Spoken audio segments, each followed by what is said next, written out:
This time of year, the sporting world is full of in-our-face examples of teams having to endure the grind to reach their goal of being the last team standing. College basketball sees March Madness whittle down a field of 68 teams to one final champion. One team who has defeated all the others over a 3-week straight affair of competition at the highest level. And as some of you may know, tomorrow's opening day of the Major League Baseball season. 162-game grind marathon through the summer heat for one team to emerge champion in October as World Series champs. It takes what would seem an almost overwhelming degree of perseverance to get through those major sporting events and emerge as the winner. And while it may seem a cheesy metaphor, we are often faced with situations and events that require a similar degree of perseverance in our spiritual lives.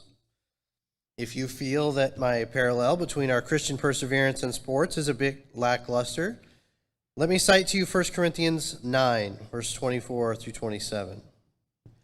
Do you not know that in a race all the runners run, but only one receives the prize?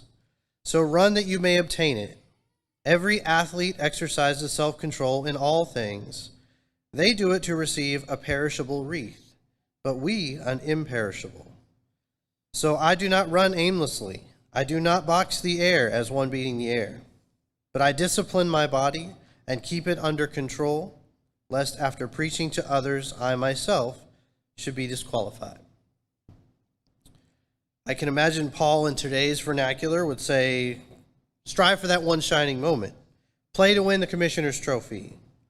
You can talk to a Astros fan later if you want to know what the commissioner's trophy is.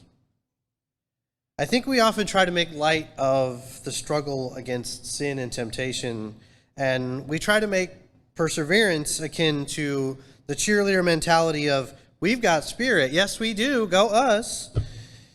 But the reality is, it's much, much harder to get through those times when life just pours it on us and nothing seems to be going right. As you can probably guess, my whole life I've been an avid sports fan, and SportsCenter on ESPN was always the end to my day when I was in college. One of my favorite sportscasters of all time is a man named Stuart Scott. He used to be the regular host on the evening edition of SportsCenter, and I particularly enjoyed listening to him and watching him, not just because he had a particular way of phrasing things, but because he was intense and passionate about people and about doing his job to the best of his ability and furthering the idea that sports is about more than just winning and losing games. Stuart Scott died in January of 2015 after a long and intense battle with cancer. And I'll always admire the fortitude that he fought his battle with.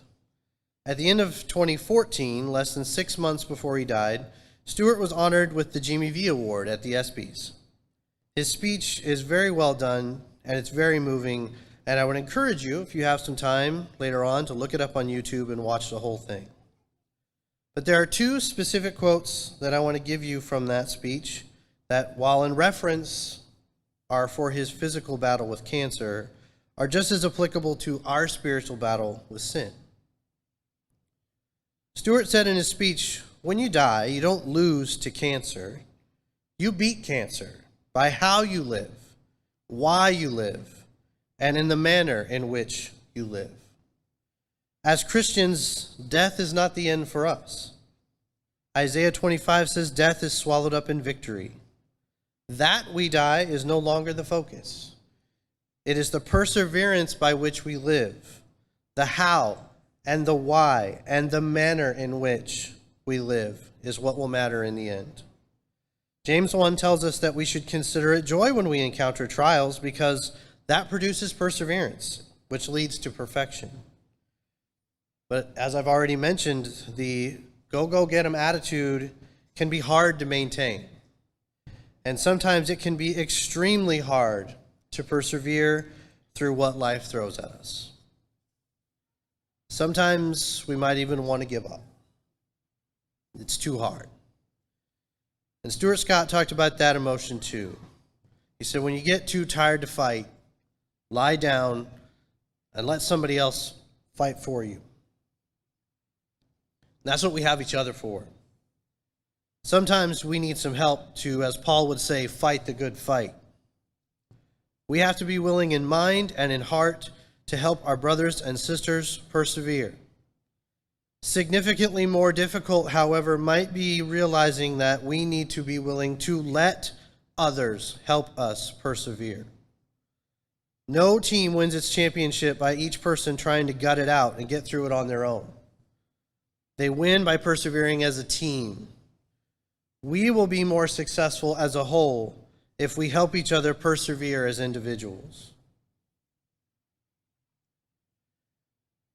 My thoughts this evening aren't necessarily geared towards making a step to commitment in Christ through baptism, but we are here tonight to take care of that need if you're ready to take that step. Or maybe you've already put on Christ, but your fight has taken its toll on you. Maybe you have some temptation or trial in your life that's exhausted all the perseverance that you have. Maybe you need to lie down and let somebody else fight for you for a minute.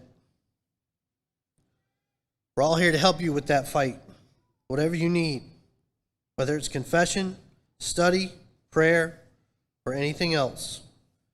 We're all here to persevere with you. Let's stand and sing.